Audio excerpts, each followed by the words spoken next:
Black.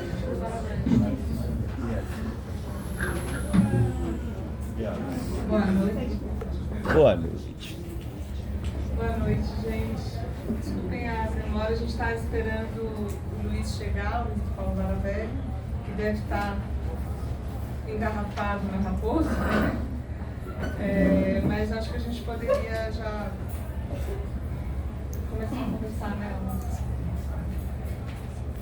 Muito obrigada por vocês terem vindo, muito bem-vindos. Nós estamos muito felizes de estar, enfim, aqui, né? E, enfim, aqui com os livros aí na mão de vocês e ao lado de pessoas que fizeram tanta diferença no projeto.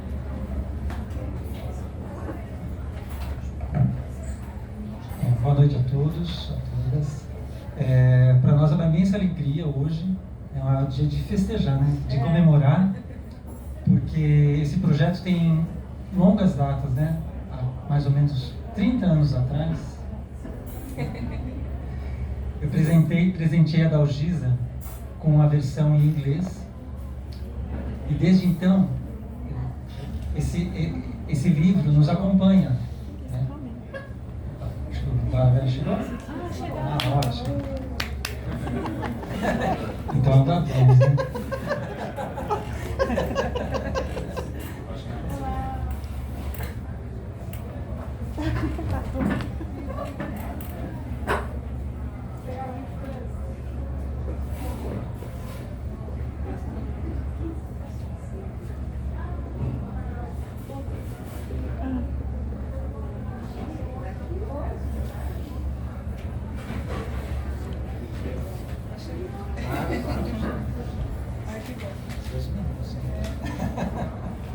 Quem esperou 30 anos?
Agora sim.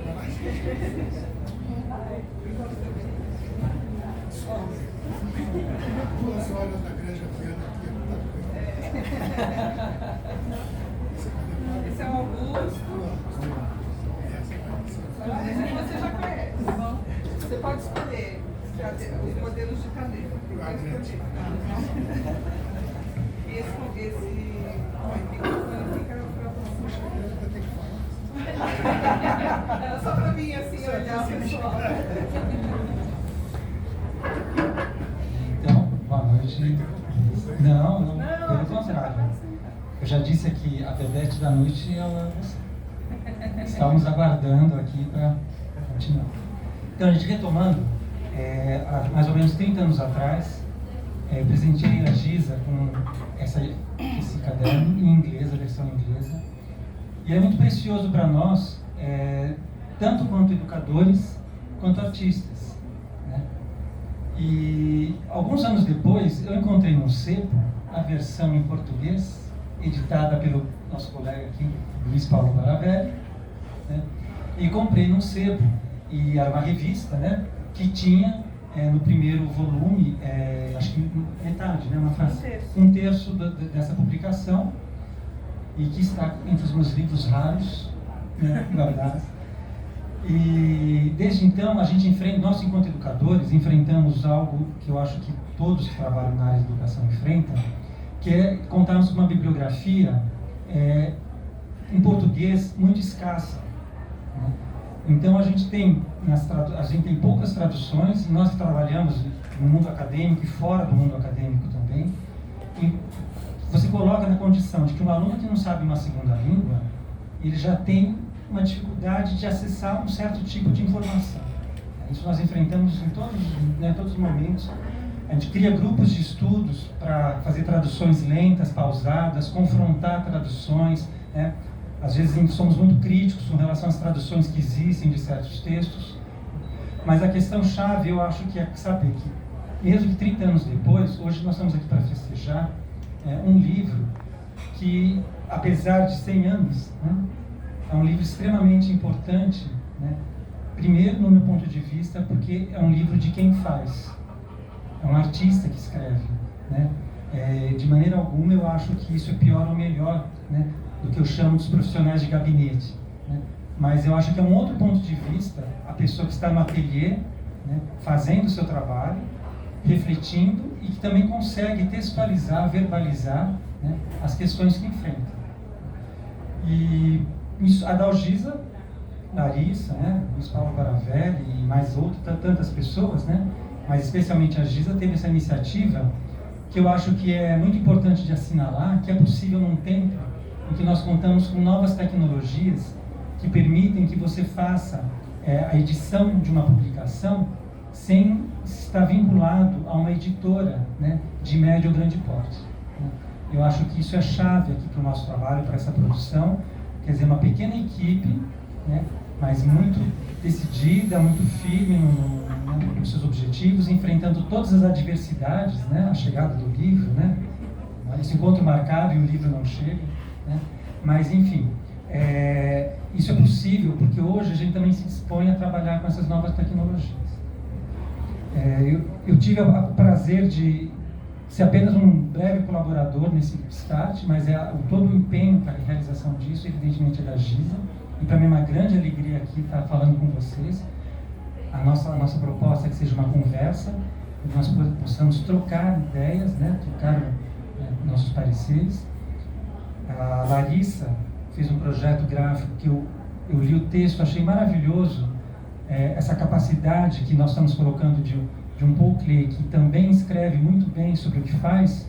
A Larissa escreveu um texto que eu fiquei surpreso de ver uma designer, uma artista, que além de ter um trabalho incrível, tem essa capacidade de apresentar suas reflexões com uma clareza, né, e assumir um ponto de vista que eu acho que é importantíssimo, que é, afinal, o que é fazer o design gráfico de um livro 100 anos depois dele ter sido editado na Alemanha, né, no Brasil. Isso é muito importante, né? Por coincidência, eu tenho uma publicação de algo semelhante que foi feito nos Estados Unidos, mas que é simplesmente um facsímile. Eles fizeram uma substituição de texto, né, substituíram o alemão pelo inglês. Mas a Larissa tem um outro ponto de vista, que eu acho que é importantíssimo, né, e muito afirmativo, e essa capacidade admirável de textualizar muito bem isso no seu texto de apresentação. E para nós, Baravelli, é uma alegria enorme contar com sua presença aqui, né? Você é uma referência para nós, né? Nós estávamos na faculdade eu estava na faculdade quando você lançou essa revista, né? Fiquei feliz de comprá-la no sebo, né? E a sua presença aqui eu acho que é algo inestimável, né? Baravelli está vendo agora pela primeira vez o livro, né? Os seus estão ali. Digital, né? Você viu o digital, você viu o digital. Mas tudo aconteceu num ritmo que a gente foi acompanhando do jeito que podia, né? Você quer falar alguma coisa? Quer dizer,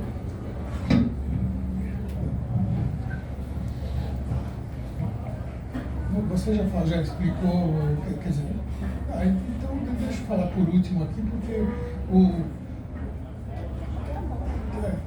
dizer, a iniciativa toda, a produção da coisa é sua, né? Então, vamos dizer, o texto principal é seu, né? Eu fico aqui de ajudante. Que ajudante. Então, como o Augusto falou, né, esse processo a vontade vem de longe e foram várias cristalizações. Uma delas aconteceu durante a pandemia, justamente com um grupo de leitura do qual a Larissa participou também. A gente visitou alguns artistas e nós fizemos uma visita virtual para o seu ateliê, né? E naquela conversa, eu lembro de você falando, eu falando do caderno pedagógico, e ele falando, porque naquela época era a única tradução. E daí eu falei, não, é a única tradução até hoje. E aquilo ficou assim, plantado na minha, não sei se foi na cabeça, acho que foi na barriga, ou no coração, sei lá. E a vontade de fazer isso acontecer e tudo. Foram necessários muitos anos, literalmente, né? A gente primeiro achou que ia fazer na força do arroz e se revelou um projeto complexo. Eu precisava ter fundos para poder formar uma equipe e eu não conseguia fazer sozinha e não queria fazer sozinha. Então foram necessários alguns anos para que eu chegasse numa formulação de um sistema ali, né? De um modo de operar que envolveu abrir uma editora, uma pequena editora, uma microeditora, para uma outra publicação minha, que é algumas experiências em desenho. Quando eu entendi que eu podia, com muita ajuda, né? A Neide Javadez, a Fernanda Grigolin foram essenciais nesse processo de entender o que eu precisava fazer para ser uma artista editora.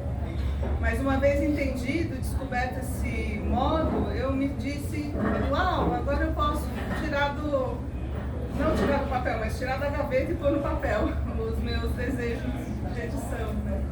E daí chamei a Larissa, achando que a gente ia só continuar o que já estava começado, e foi aí que a beleza aconteceu, né? Porque com a conversa que a gente teve, com as conversas riquíssimas que a gente teve sobre o sentido de fazer isso hoje no Brasil e como lidar com esse projeto gráfico, como lidar com o texto original e assim por diante, foi nascendo esse objeto aí que vocês têm na mão hoje. Então, assim, eu sou de verdade muito grata a essa constelação, assim, sabe? Que começou ali na nossa conversa, Maravilha no seu ateliê, pelo Zoom. E aquela conversa já foi assim, uma operação de guerra, né? Já foi. Foi um tal de compra a câmera, né? Eu lembro que você tinha que comprar a câmera e o seu assistente conversando no Zap e produzimos a conversa e de lá nasceu esse livro. Até esse encontro, né, da Larissa com o projeto, que foi muito fundamental. Você quer falar um pouco desse sua contribuição? Nossa, para mim é uma alegria, assim, uma honra imensa estar aqui, fazendo parte desse projeto. Me pegou bastante desprevenida, assim, quando eu fazia parte do grupo de leitura da Aldalgisa. Ela tinha comentado comigo algumas vezes, mas era sempre aquela coisa, queria que você desse uma olhada, tá bom, vamos ver, né, e ficava meio assim. E aí, quando ela finalmente me trouxe o projeto, eu peguei ele na mão e falei, é só trocar aqui o texto em alemão, né? Mas ela veio para mim com algumas hipóteses sobre a tipografia, né, que era tudo um pouco misterioso, e eu resolvi fazer uma pesquisa, ir atrás da tipografia original, descobri que havia um tipógrafo nos Estados Unidos, lá nos anos 80, que tinha feito uma releitura digital da fonte que o Rory Nag produziu. E aí coloquei na mão do Gustavo, que também é do Estúdio Rebimboca, que está aqui com a gente também. Ele começou um pouco a organizar esse facsímile, né, traduzido. Mas eu comecei a olhar com ele aquele projeto e falei, tem alguma coisa me incomodando, porque esse texto, ele está muito atual e a gente está fazendo um projeto que está dando um ar de algo antigo para ele, né? Porque por mais, né, que seja um projeto muito bonito, né, aquela coisa, toda essa reverência que a gente tem pela Bauhaus, né? E aí o meu primeiro impulso foi falar, vou fazer diferente.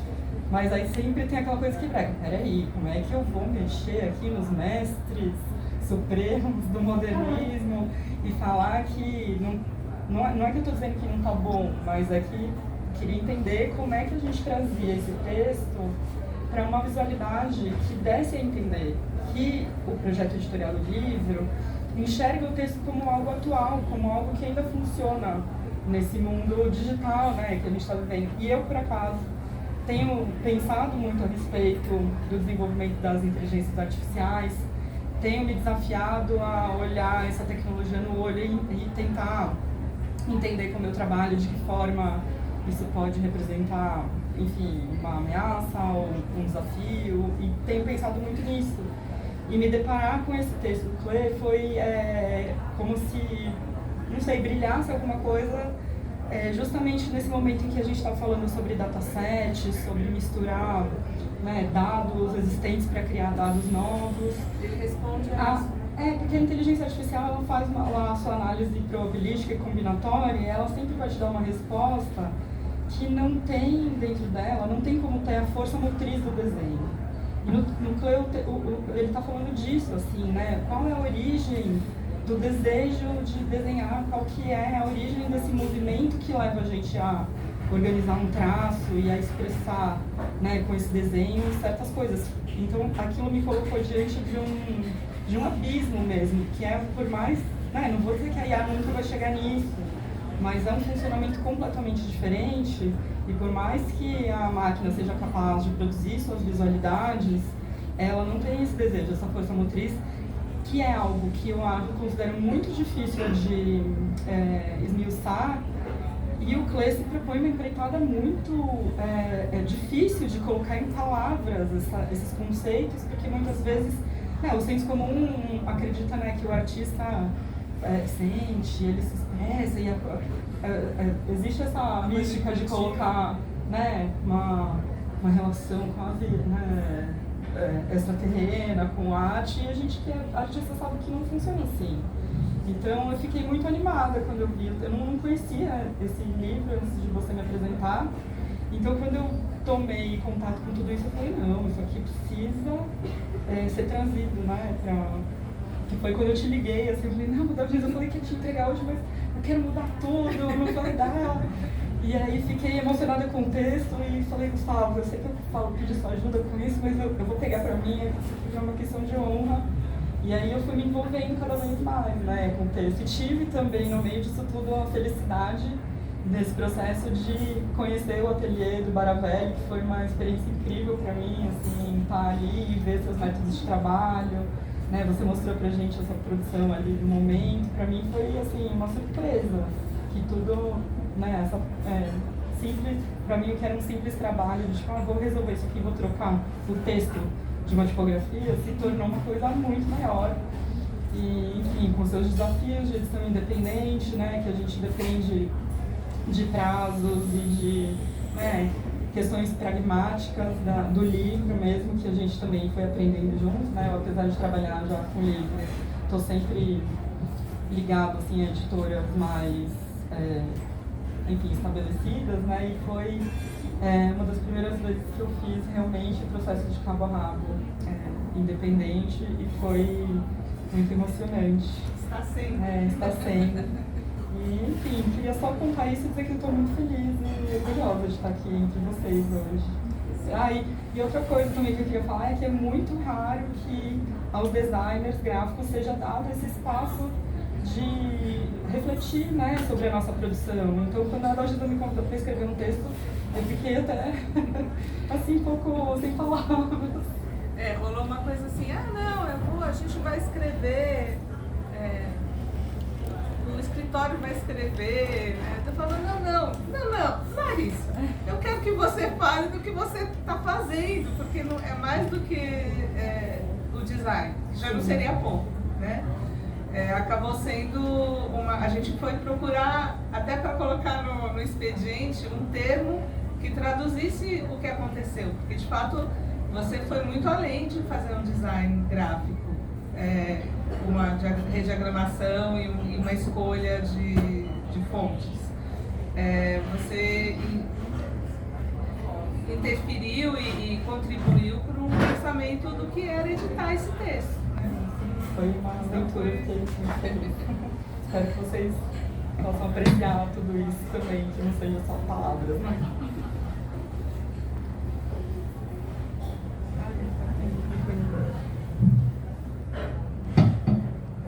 Tem várias coisas que se pode falar a respeito aí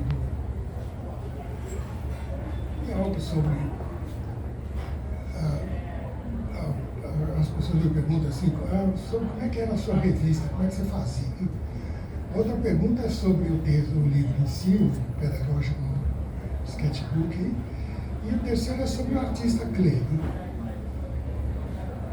Agora, a Larissa está contando todas as dificuldades e tal, né?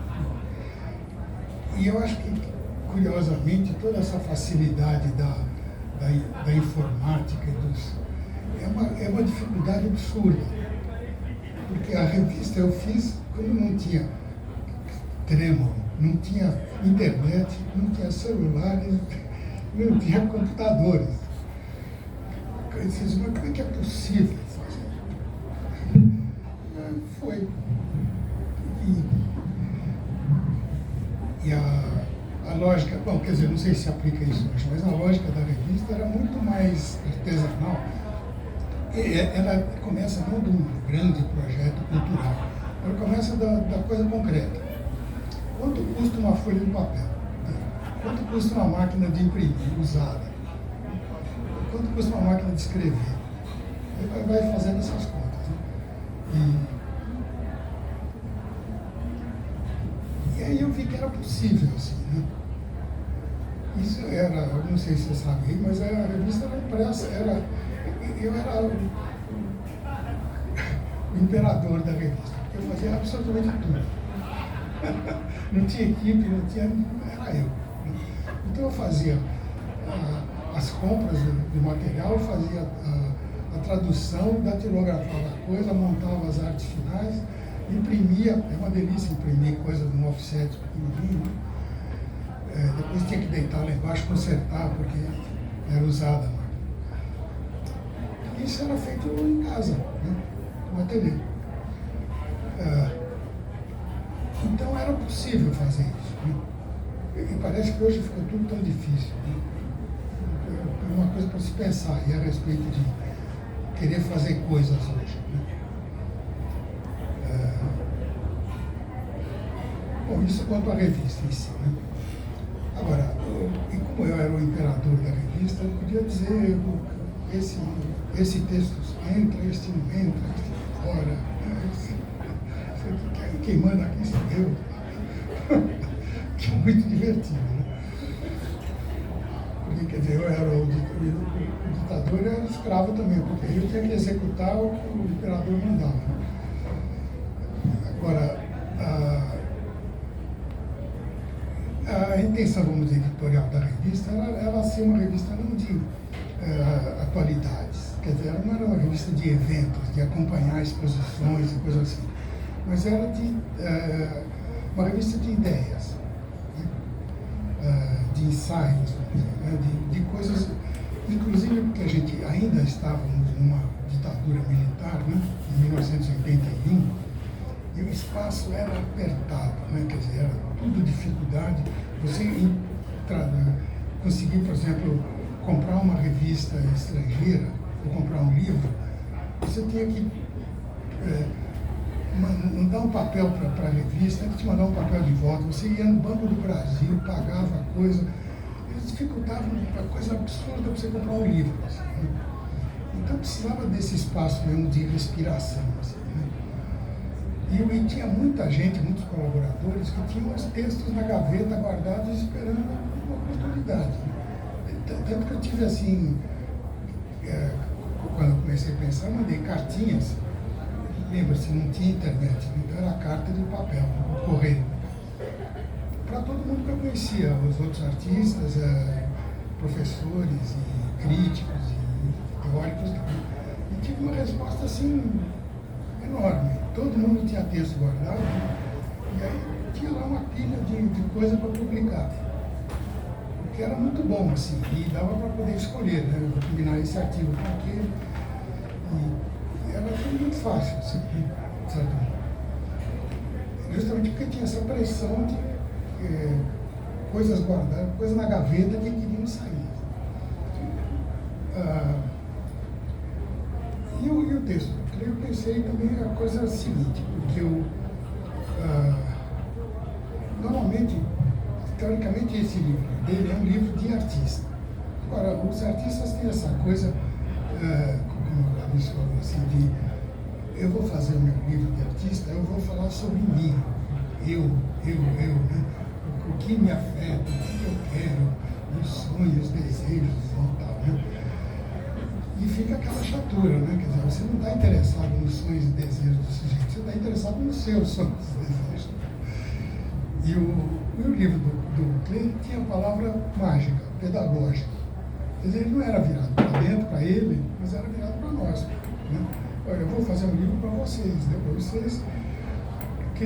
todo mundo que tem um lápis e um papel consegue, a partir desse livro, começar a pensar na coisa. Poxa, então é uma contribuição mesmo assim, didática. Né? Então, a intenção de publicar esse artigo dele é um pouco isso, assim, né? De virar a revista para o leitor, né? Para ele aprender alguma coisa, para ele conhecer alguma coisa. Então essa era a coisa da decisão de publicar esse texto. Né? E como era muito grande, não dava, ia ocupar uma revista inteira. Então eu resolvi dividir em 3 partes, né? E até vou confessar aqui, um plano de marketing. Assim. O sujeito compra o número 1 e tem 1/3 do livro. Aí eu preciso comprar a revista número 2. Quer dizer, era uma coisa assim muito simples, era muito fácil de... A reunião de marketing era muito simples, era comigo mesmo, assim. Então talvez isso é que tornou possível essa revista existir.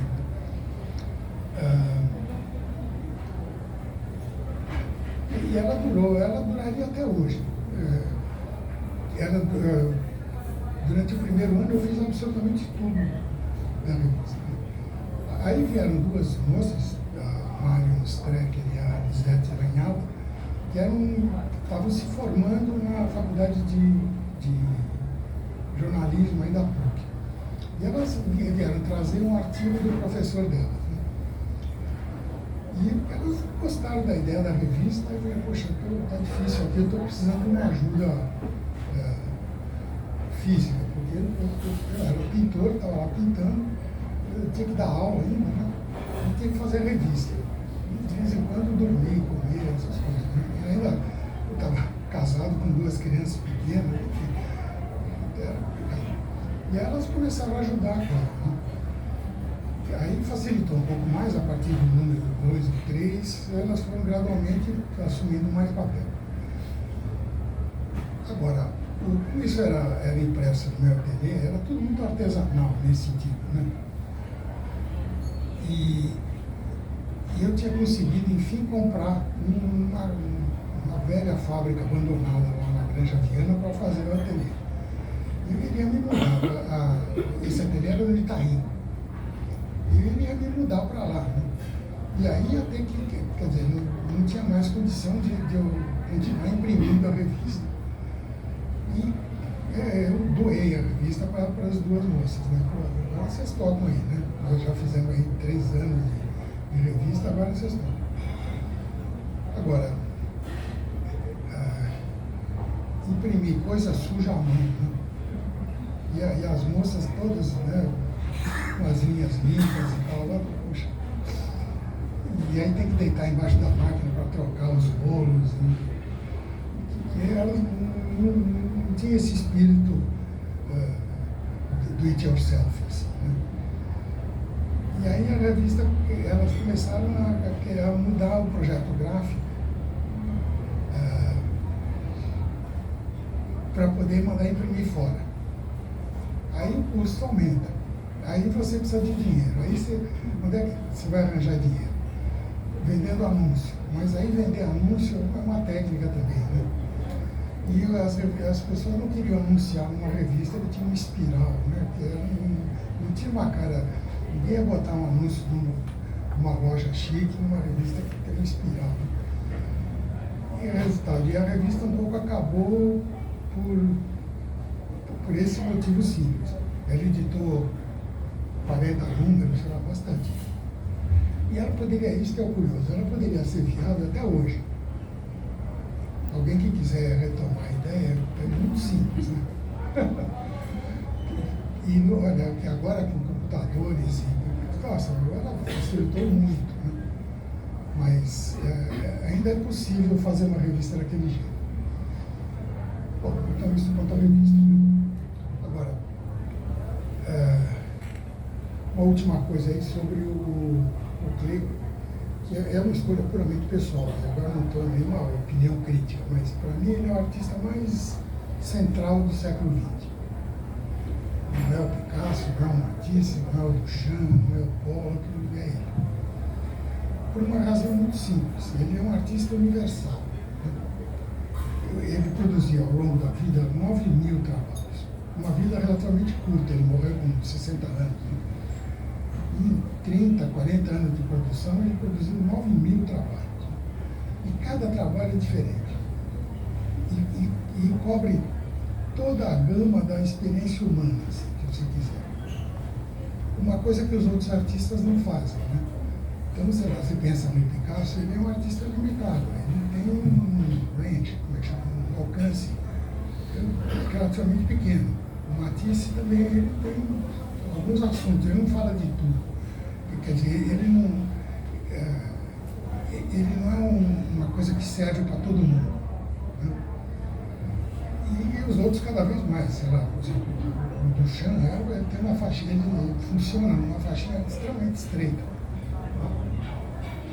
Ele fala de uma coisa específica, né? Ele é um artista do retrovisor. Ele fica olhando a arte que já foi feita e fica criticando essa arte e tal. Quer dizer, ele tem um alcance muito pequeno. E a hora que você olha o Klee, em princípio, em geral, né? Ele pensa em tudo. Né? E isso é uma lição para a gente, porque, por exemplo, a nossa consciência, ela não é focada. Se ela o Matisse é um artista da sensualidade. Você diz, bom, você tem sensualidade, mas você não tem só sensualidade, você tem outras coisas, né? E aí o Matisse não serve, né? A hora que você pensa na tragédia humana, aí o Matisse já saiu do foco dele, né? Você olha no Klee, tem lá coisas terrivelmente trágicas, terrivelmente alegres, reflexivas, filosóficas, é uma espécie de enciclopédia das ciências humanas sem palavras. Então é curioso agora, talvez, voltarem a olhar aquilo. Agora, ele gostava de gato, né? Ele é um artista gato, porque ele foge, né? Ele vai para baixo do sofá, assim, né? E você tem que ir atrás dele, né? Porque o tamanho médio de um trabalho do Klee é ridículo, é desse tamanho. Né? E é completamente não espetacular, assim, né? Mas ele tem uma coisa interessante que ele obriga você a chegar perto. Um sujeito como o Pollock, por exemplo, te empurra lá para longe para você admirar o Pollock. Né? Você tem que ir lá do outro lado da sala e falar, oh, meu Deus, essa coisa. Né? O Klee tem aquele quadrinho que você tem que chegar lá perto, chorando. E aí ele te pegou, né? Porque ele está falando perto de você, né? Então ele é um artista difícil nesse sentido. Ele não vem atrás de você, você tem que ir atrás dele. Né? E esse é o meu encanto pelo Klee que eu tenho, né? Quer dizer, então isso acho que mais ou menos. Você falando, Baravelli, eu tô. Assim? Sim. Desculpa. Você falando, eu tô modo de ver o Clê a partir do aprofundamento nesse caderno e de pensar também por que te interessava você como artista, qual que era o meu ponto de ancoragem com esse texto desde que eu ganhei o livro. A gente conversou tanto já sobre esse texto, né, Augusto? E nunca tinha tido tão claro como eu acho que tenho agora o que me pega nesse texto. Que eu acho que é essa questão de que o Clê é um livro didático de um artista que ensina a sua própria profissão, mas não a sua forma. Né? É um texto, depois eu achei uma citação do Clê num outro texto em que ele fala da Bauhaus como uma escola de formação e não de forma. Né? E daí assim cai uma ficha de pensar que, de certa forma, era isso que estava me interessando, porque é dessa forma que eu quero agir. Me interessa esse tipo de modo de ensinar arte. Né? E fiquei pensando que tem muito a ver com o trabalho que vocês faziam na Escola Brasil, com o jeito que você tem de tratar a sua própria obra, que não é uma obra homogênea, né? Você não tem o paradigma não é formal, é outro, né? E o Clê é isso, né? Esse caderno é muito interessante para mim, porque não tem em momento nenhum uma receita de como fazer uma forma, nenhuma, né? Pois é, a história do estilo vai por água abaixo, assim, né? Ele é capaz de descrever um peão, uma roda d'água, uma flecha, que é a minha parte preferida, não como uma forma, mas como um funcionamento, né? E isso é muito potente hoje, né? Inclusive para essas questões, para essas reflexões sobre inteligência artificial, né? Que pega sempre pelo estilo, que pega sempre pelo ponto pela conclusão do processo, né? Então, assim, me aproximar ao longo desses anos desse texto e as nossas conversas sobre isso foram se juntando para esse entendimento. Acho que não é por acaso que esse texto te interessou, né? Tem muito a ver com o seu modo como artista de atuar, né? E acho que eu poderia dizer a mesma coisa da gente, né? Agora, até nesse...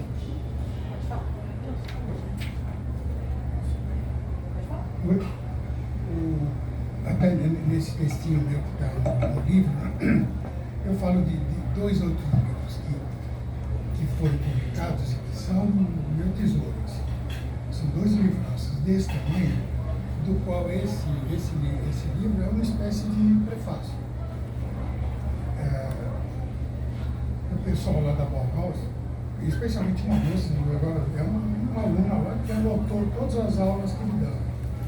E a partir das anotações das aulas, né, eles produziram esses dois grandes livros, né, que tem um deles chama...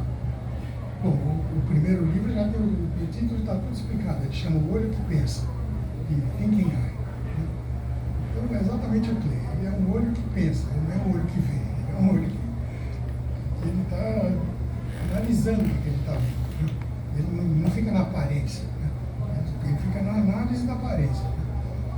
E o outro livro chama Natureza da Natureza. Qual é a natureza da natureza? Isso na tradução em inglês, né? Ou em alemão, eu não faço ideia, né? Aquelas palavrões lá, então não sei dizer. Mas esses dois livros são o livro. Né? Esse aqui é uma introdução. Né? Então, algum dia alguém vai produzir esses dois livros aqui. Espero que seja você. Eu posso dar umas dicas se tiver alguém querendo, mas acho que não vai. Se tiver alguém que tem $1 milhão disponível aí, pode falar comigo.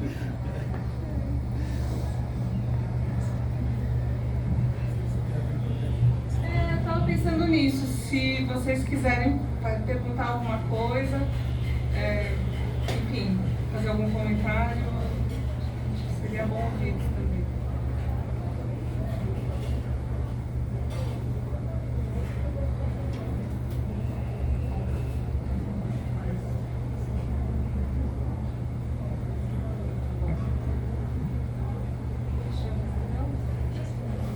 Então, mais uma vez, muito obrigada a todo mundo que veio. E quando puderem, conte o que vocês acharam do caderno.